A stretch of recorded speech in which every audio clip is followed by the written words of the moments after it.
Alhamdulillah wassalatu wassalam ala rasulillahi sallallahu alaihi wasallam.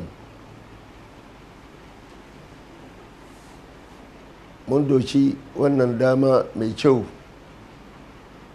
za mu gaisa da yan uwan musulmai duniya dubbaci daya.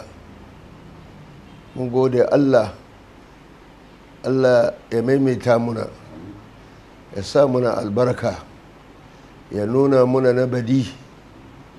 Musulmai ko ina su ce Allah ya ba su lafiya, Allah ya karbi addu'o'insu, Allah ya maimaita masu, Allah ya kyautata rayuwarsu duniya da lahira. Bayan haka zan doki dama yan uwana da muke gudanar da musulunci a kasan ga Togo, Allah ya hada hankulanmu, Allah ya taimake mu cikin kokarin da muke yi.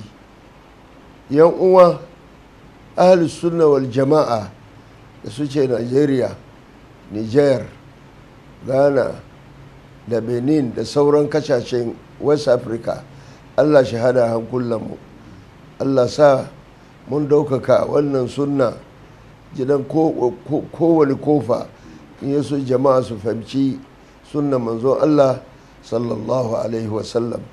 Mun gode, Allah ya karbi roƙonmu. Ba dama mu manta da Africa TV3 da irin hidiman da suke ma addini musulunci da musulmai. Allah ya saka masu alheri, kuma Allah ya taimake su, abun ya samu ci gaba.